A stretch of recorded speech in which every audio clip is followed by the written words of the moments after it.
Assalamualaikum warahmatullahi wabarakatuh. Selamat pagi, selamat siang, dan selamat malam anak-anakku sekalian.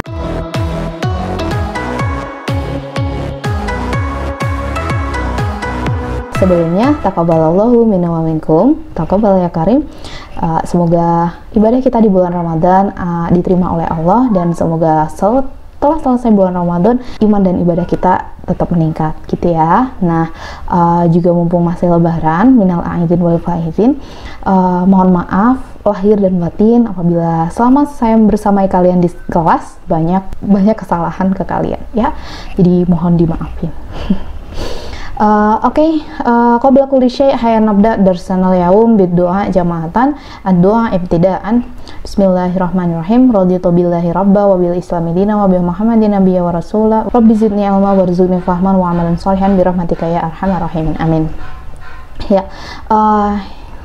Jadi video ini dibuat untuk kalian yang kemarin belum sempat atau gagal pas ikutan Zoom, ya. Jadi jangan khawatir, video ini dibikin biar kalian tetap paham mengenai penjelasan yang saya kasih ke teman-teman kalian yang kemarin udah berhasil ikut Zoom, gitu ya. Nah, jadi kemarin juga pernah saya bahas di grup, ya. Jadi intinya untuk PAT ini masih ada beberapa materi yang belum sempat saya kasih di kelas, gitu ya. Jadi perlu diadain Zoom ini, gitu. Nah, materi-materi yang belum pernah dibahas, yang belum tuntas dibahas di kelas, yaitu salah satunya adalah tentang teori kinetika gas, kemudian sama termodinamika, gitu. Nah, oke, jadi langsung aja kita mulai.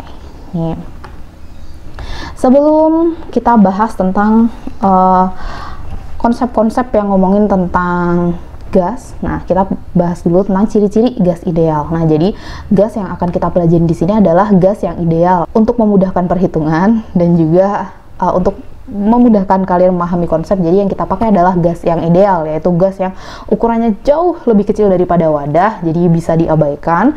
Kemudian si gas itu partikelnya selalu bergerak lurus dan acak, dan tidak ada usaha atau kerja yang hilang atau energi yang hilang selama dia bergerak. Nah, jadi partikel-partikel tersebut akan selalu bergerak, dan ketika dia tumbukan dengan wadah atau bertumbukan dengan partikel lain, tumbukannya adalah lenting sempurna. Nah, lenting sempurna ini adalah tumbukan antar partikel ketika setelah tumbukan si kedua partikel tetap punya kecepatan, gitu. Jadi sama-sama mental, gitulah. Oke, next.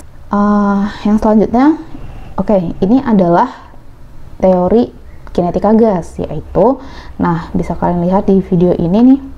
Nah, jadi di video ini ceritanya ada partikel-partikel gas yang dimasukkan ke dalam wadah, kemudian di situ nih diberi panas, ya, jadi dipanasin gitu, dibakar. Nah, ketika panas ternyata yang terjadi adalah semua gas-gas yang ada di sini itu tuh gerakannya jadi semakin heboh gitu, semakin acak kecepatannya, jadi juga jadi semakin besar, gitu. Nah, berarti dari video ini kita bisa nyimpulin bahwasannya ketika suhunya itu semakin tinggi, maka kecepatannya juga semakin tinggi, gitu. Maka di sini ditulis nih, V berbanding lurus dengan T. V-nya adalah velocity atau kecepatan partikel, dan T-nya adalah temperatur, gitu. Nah, jadi ini tuh sebenarnya juga bisa dibuktiin pakai rumus. Nah, jadi gini nih, kalau energi kinetik pada partikel kan kayak dulu waktu kelas 10 kayak gini, setengah mv kuadrat. Nah, terus energi kinetika gas kalau turun-turunin nih pakai rumus matematika, nah jadinya kayak gini, EK sama dengan 3/2 kT. Nah, K-nya itu adalah konstanta Boltzmann, dan T-nya adalah temperature. Nah, terus misalkan ini adalah konstanta, maka bisa kita simpulin bahwa V itu berbanding lurus dengan T, gitu. Nah, sebenarnya bukan berbanding langsung, tapi V kuadrat berbanding lurus dengan T, gitu. Nah, selanjutnya, prinsip yang pertama adalah prinsip yang dinyatakan sama Boyle. Nah, si Boyle itu dia mengeluarkan sebuah statement bahwasanya tekanan itu berbanding terbalik dengan volume. Nah, jadi ketika volumenya itu kecil, ternyata tekanannya jadi semakin tinggi gitu. Nah, ini tuh bisa kita buktiin pakai kayak gini, ini namanya movable piston. Jadi ada sebuah wadah, terus tutupnya tuh bisa didorong, bisa ditarik. Nah, buat lebih mudah ngebayanginnya tuh kalian bayangin ini nih yang ada di jarum suntik. Ya kan, kalau di jarum suntik kan itu di sini ada apa ya? Kayak ada penekannya gitu kan yang didorong, baru di sini si jarum suntiknya gitu. Nah, jadi kalau ininya semakin kita tekan ke sana, semakin kita tekan, nah di sini kan wadahnya juga makin sempit. Nah, ketika si tutupnya itu semakin kita tekan dan wadahnya semakin sempit, ternyata partikel yang ada di dalamnya itu jadi lebih sering bertumbukan dengan partikel lain. Nah, kalau semakin sering bertumbukan dengan partikel lain maupun bertumbukan dengan si wadahnya, nah itu juga bakalan menyebabkan tekanannya jadi semakin tinggi gitu. Nah, jadi kalau ditulis secara matematika jadinya tuh hubungannya kayak gini nih, P1 nilainya sama dengan V2 kali P2, dengan V adalah volume dan P adalah pressure alias tekanan gitu. Oke, selanjutnya di teori tadi ditambahin lagi sama yang namanya Gay-Lussac. Jadi si Gay-Lussac itu menyebutkan teori hubungan antara tekanan dengan suhu gitu. Nah, ini videonya tuh sama kayak yang tadi nih. Jadi ketika di wadah terus suhunya dinaikin. Nah, bisa kalian lihat di sini gerakannya makin acak, makin heboh, makin sering bertumbukan antar partikelnya, gitu kan ya? Nah, berarti di sini suhu dan tekanan berbanding lurus. Artinya, jika suhunya semakin tinggi, maka tekanannya juga semakin besar gitu, karena dia jadi sering bertumbukan dengan partikel lain. Nah, secara matematis ditulisnya kayak gini nih. P1 per T1 akan sama dengan P2 per T2 gitu. Nah, lanjut. Sekarang si Charles itu mengungkapkan hubungan antara temperatur dan volume, alias antara suhu dengan volume. Bisa kalian lihat di sini. Nah, ketika suhu yang ada di sini itu dinaikin nih, jadi ketika suhunya naik, balonnya jadi makin gede, gitu kan ya? Karena semakin suhunya naik, itu partikelnya itu semakin bergerak cepat. Nah, kalau gerakannya cepat, itu nanti bikin balonnya tuh jadi ke-expand gitu loh, jadi semakin gede gitu. Semakin tinggi suhu, semakin besar volume. Berarti sama kayak yang tekanan tadi, kalau kita tulis pakai matematika, berarti V1 per T1 sama dengan V2 per T2 gitu. Next. Oke, langsung aja kita bahas contoh soalnya. Nah, di sini ada contoh soal based on ideal gases equation, which of the following is not true about an ideal gas. Nah, intinya kalian tuh disuruh nyari mana sih yang salah, ya kan? Not true itu kan berarti salah ya. Berarti pernyataan mana yang salah gitu tentang gas ideal. Oke, coba kita cek di pernyataan 1. Pernyataan 1 dia bilang average energy kinetic, berarti energi kinetik of a gas molecule increase. Nah, increase itu artinya adalah bertambah gitu. Increase itu bertambah as the temperature increase. Berarti di pernyataan 1 tuh bilang energi kinetik itu bertambah saat temperaturnya bertambah gitu. Nah, benar atau salah? Ya. Oke, jadi pernyataan ini itu benar ya. Kenapa? Karena ini nih energi kinetik itu kan ini nih EK sama dengan setengah mv kuadrat. Nah, tadi kita tahu kalau semakin gede suhunya, kecepatan partikelnya juga makin gede gitu. Berarti kalau suhunya besar, energi kinetiknya juga semakin besar. Oke, lanjut. Pernyataan yang kedua, when the volume of ideal gases increase with temperature. Nah, berarti di pernyataan 2 tuh dia bilang volume itu bertambah saat suhunya bertambah gitu. Nah, benar atau salah?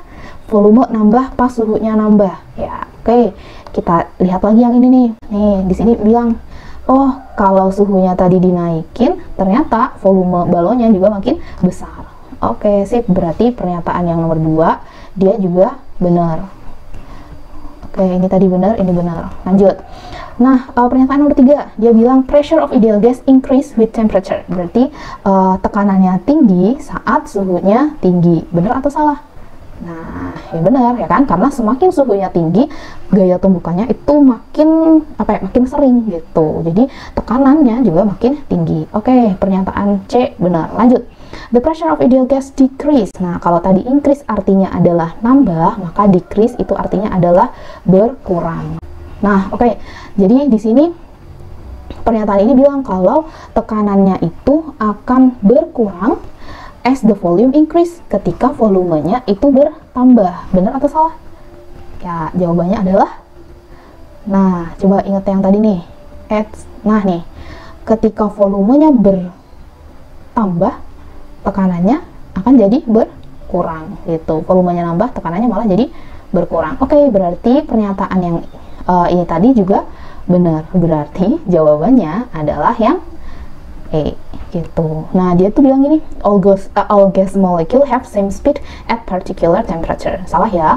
Masa di temperatur berapa aja kecepatannya sama? Kelajuannya sama kan? Enggak. Itu salah. Oke, lanjut. Nah, kalau ketiga prinsip dari Boyle, Gay-Lussac, dan Charles tadi dijadiin satu, jadi persamaannya itu jadi kayak gini. P1, V1, T1, P2, V2, T2. Nah, dengan P-nya pressure atau tekanan, V-nya volume, T-nya adalah temperature. Nah, yang perlu kalian ingat adalah temperature di sini itu harus kalian jadikan Kelvin, ya kan? Dalam Kelvin. Nah, berarti kalian harus ingat-ingat kalau misalkan soalnya dalam bentuk Celsius, untuk bisa berubah jadi Kelvin itu harus diapain gitu. Nah, berarti ingat ya, kalau dari untuk nyari suhu dalam Kelvin itu dari suhu Celsius harus ditambah 273 gitu. Oke, lanjut next. Nah, ini ada contoh soal lagi. Nah, di sini soalnya pakai bahasa Indonesia nih.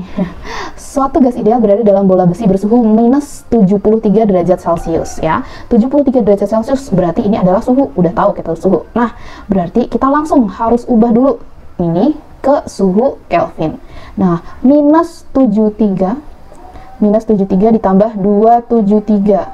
Nah, berarti jadinya 200 Kelvin. Nah, lanjut. Di sini 1 atm. Oh, atmosfer. ATM itu adalah tekanan. Nah, lanjut. Di sini ada suhu lagi. Di sini berarti ini suhu yang kedua. Ini tadi suhu yang pertama, ini berarti suhu yang kedua. Lanjut. Di sini berarti 127 harus ditambah 273. Berarti jadi berapa tuh? 400 Kelvin. Ya kan? Nah, oke. Berarti di sini ada tulisannya tidak ada gas yang keluar. Kalau tidak ada gas yang keluar, maka ini volume awal dengan volume akhir itu sama. Nah, berarti bisa kita coret. Nah, tinggal kita masukin P1. Oh, ini nilainya 1. V1 nilainya, V1 udah dicoret ya. Berarti per T1 nilainya 200 Kelvin. Terus P2 itu yang kita cari. T2 itu nilainya 400 Kelvin. Nah, oke. Berarti sekarang tinggal kita selesaiin matematikanya. Ini coret sama ini coret dapat 2. Ini kita kalikan silang ke sini, berarti jadi 2 sama dengan P2. Berarti nilai tekanan yang kedua adalah 2 atm. Gitu. Nah, ini ada gambar seorang anak yang lagi niup balon. Nah, jadi kalau kita lagi niup balon, itu kan sebenarnya kita lagi menambahkan partikel-partikel udara, partikel-partikel karbon dioksida dari mulut kita buat masuk ke dalam balon gini, ya kan? Nah, dari gambar ini bisa kita simpulin bahwasanya kalau jumlah partikelnya itu semakin banyak, maka volumenya juga semakin gede, gitu. Nah, jadi ketika 3 prinsip yang tadi terus ditambah sama yang barusan, jadilah ini nih persamaan gas ideal. Jadi P kali V sama dengan nRT. P-nya itu pressure, V-nya volume, N-nya adalah jumlah zat atau jumlah partikel, terus R-nya adalah konstanta, nih ini nilainya tetap, dan T-nya adalah temperature. Oke, nah jadi jumlah zat ini sudah pernah kalian pelajarin di kimia ya, kimia kelas 10, bahwasanya cara nyari jumlah zat atau mol itu harus massa dibagi dengan massa molekul relatif dari gas yang lagi kita hitung gitu. Oke, lanjut. Di sini ada contoh soal. Di sini contoh soalnya ada yang ditanyain adalah volume dari 14 gram gas nitrogen pada suhu 27 derajat Celcius dan tekanan 0,75 atmosfer adalah titik-titik ya. Berarti dari soal ini kita sudah tahu yang pertama adalah 14 gram. Nah, kalau satuannya gram itu udah pasti massa, ya kan? Lanjut, di sini ada 27 derajat. Nah, dia pasti juga suhu. Nah, ingat tadi kalau ada suhu harus kita ubah dulu ke Kelvin. Berarti harus kita tambah 273. Nah, berarti suhunya jadi berapa nih? 300 ya kan? Nah, oke. Berarti suhunya dalam Kelvin adalah 300 Kelvin. Lanjut, di sini ada ATM. Kalau ATM itu berarti tekanan. Nah, kita harus pakai ini persamaan gas ideal ya. Nah, persamaan gas ideal itu tadi P tekanan udah ada, volumenya itu yang ditanyain, N-nya belum ada, R-nya udah ada nih. Ini R-nya nilainya tetap ya, ini konstanta, terus T-nya juga udah ada. Nah, berarti kalau perintahnya kita disuruh nyari V, berarti kita harus cari dulu N-nya gitu. Nah, cara nyari N itu gimana? Nah, kayak yang tadi, kayak waktu kimia, berarti N nilainya sama dengan gram per ml. Nah, gramnya itu berapa? Gramnya ini nih, 14 per ml-nya adalah 28. Nah, berarti nilainya adalah setengah gitu ya, atau setengah mol. Oke, sip. Karena semuanya udah ada, tinggal kita masukin dari sini. Nah, kita substitusikan semua besaran yang udah diketahui. Oke. Nah, berarti P-nya adalah 0,75. Terus V-nya yang ditanya, N-nya setengah, R-nya 0,082 dikali T-nya 300 Kelvin gitu. Nah, berarti ini 0 ini bisa kita coret, bisa buat mundurin komanya. Terus yang ini bisa kita ganti ke bentuk pecahan. 0,75 kalau dijadiin pecahan kan 75 per 100 ya kan. 75 per 100 itu sama kayak 3 per 4 dikali V dikali setengah. Ini tadi komanya udah mundur, berarti jadi 8,2 dikali 3. Nah, lanjut matematikanya. Nih, di sini nyebrang sama dengan berarti boleh dicoret, terus ini juga dicoret, berarti tinggal 2. Nah, terus berarti di ruas sini tinggal V per 2, yang di ruas ini tinggal 8,2. Nah, tinggal dikali silang nih. V sama dengan 2 kali 8,2 alias 16,4. Nah, satuannya apa tuh? Nah, satuannya ngikutin yang ada di sini nih. Tadi suhunya udah Kelvin, jumlah zat udah mol, tekanannya ATM, berarti volumenya adalah liter. Gitu. Selesai. Nah, ini jawabannya. Nah, oke, next. Nah, salah satu mesin yang pakai konsep termodinamika dan teori kinetika gas itu adalah mesin uap ya. Nah, jadi sebelumnya jadi kita tahu ya kalau misalkan mengubah energi panas atau kalor dari energi gerak atau usaha itu gampang banget. Contohnya, kalian gosok aja tangan kalian gini, ya kan? Ini kan dari energi gerak. Nah, kan udah langsung tuh kerasa di sini ada energi panas. Nah, jadi tuh mudah. Nah, tapi bakalan susah kalau dibalik gitu. Jadi menciptakan energi gerak dari energi panas itu tuh susah gitu dulunya, ya kan? Nah, tapi akhirnya juga bisa teratasi sampai ke sekitar tahun 1700. Nah, itu baru mulai teratasi karena baru muncul yang namanya nih steam engine atau mesin uap gitu. Nah, jadi si mesin uap itu bisa berjalan atau energi gerak itu bisa diubah dari energi panas kalau ada perjalanan kalor gitu. Nah, jadi energi yang ada di sini, W di sini bisa muncul kalau ada kalor yang ngalir dari suhu tinggi ke suhu rendah gitu. Nah, jadi kira-kira kayak gini nih. Nah, si energi gerak itu bakal bisa muncul kalau ada kalor yang ngalir dari suhu tinggi ke suhu rendah gitu. Jadi selama proses berubahnya dari suhu tinggi ke suhu rendah itu bakalan ada energi yang diciptain gitu. Nah, sebenarnya yang kita inginkan adalah kan kayak gini nih, dari kalor yang gede tadi atau kalor dari suhu tinggi high, H itu high atau tinggi, itu pengennya langsung aja tuh kita ubah ke kerja, semuanya diubah menjadi energi gerak. Jadi misalkan di sini kita punya kalor 200 joule, ya pengennya yang berubah jadi energi kinetik itu juga sebesar 200 joule gitu. Jadi kalau kita hitung efisiensinya atau seberapa kerennya, ya kan pengennya 100% gitu. Jadi pengennya tuh W-nya itu 200, terus habis itu Q-nya itu juga 200. Jadi 200 per 200 nanti ketemunya 100% gitu. Ya kan? Yang diinginin tuh kayak gitu. Nah, tapi ternyata kayak gitu tuh nggak bisa terjadi. Si Kevin Planck itu bilang not possible. Jadi nggak mungkin kalau ada kalor nilainya 200 joule bakalan keluar jadi energi gerak, energi mekanik sebesar 200 joule lagi. Nah, dia bilang nggak mungkin. Jadi pasti ada energi lain yang keluar atau yang berubah menjadi ya energi lain gitu. Nah, jadi kalau digambarin tuh kayak gini nih. Nah, untuk menciptakan kerja itu kan butuh aliran kalor dari tempat bersuhu tinggi ke tempat bersuhu rendah. Nah, jadi selama prosesnya dari suhu tinggi ke suhu rendah itu akan berubah menjadi kerja. Nah, jadi kalau secara matematis tuh kita tulis kayak gini.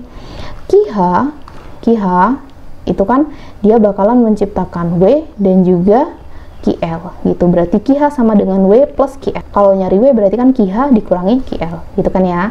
Nah, berarti kalau kita mau nyari efisiensi mesin atau seberapa hebat, seberapa keren mesin uap itu tuh kita bisa pakai kayak gini nih. W-nya kita ganti jadi QH atau kalor pada suhu tinggi dikurangi kalor suhu rendah per kalor suhu tinggi dikali 100% gitu.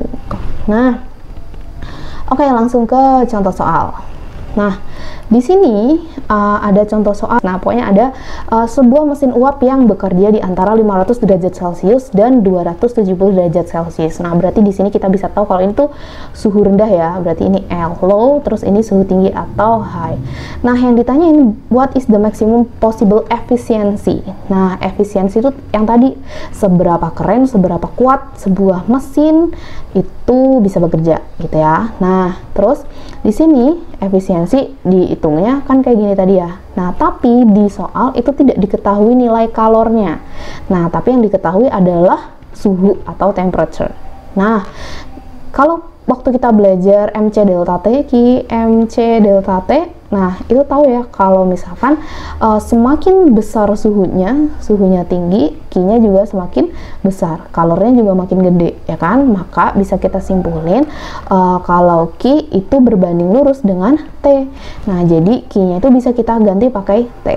Ingat T-nya tadi juga harus diganti ke Kelvin dulu. Berarti TH-nya dimasukin 773 min TL. TL-nya 543 per TH-nya lagi 773. Nah, dikurangin tuh 3 kurangi 3, 0, 7 kurangi 4, 3, 7 kurangi 5, 2 per 773. Nah, oke, jadinya berapa? Nah, nanti tuh jawabannya sekitar 30%.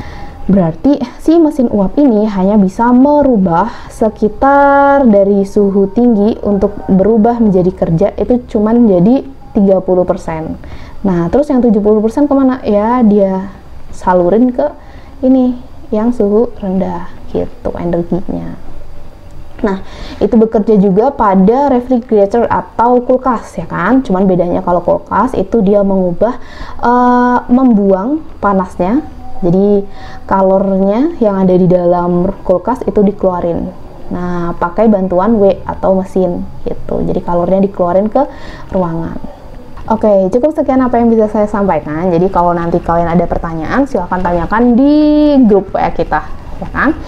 Nah, semoga bermanfaat. Terima kasih. Silahkan kalian catat poin-poin pentingnya, kalian ulang-ulang videonya sampai kalian paham, sampai kalian bisa ngerjain soal itu tanpa ngelihat lagi ke pembahasannya, gitu ya. Terima kasih. Syukran. Assalamualaikum warahmatullahi wabarakatuh.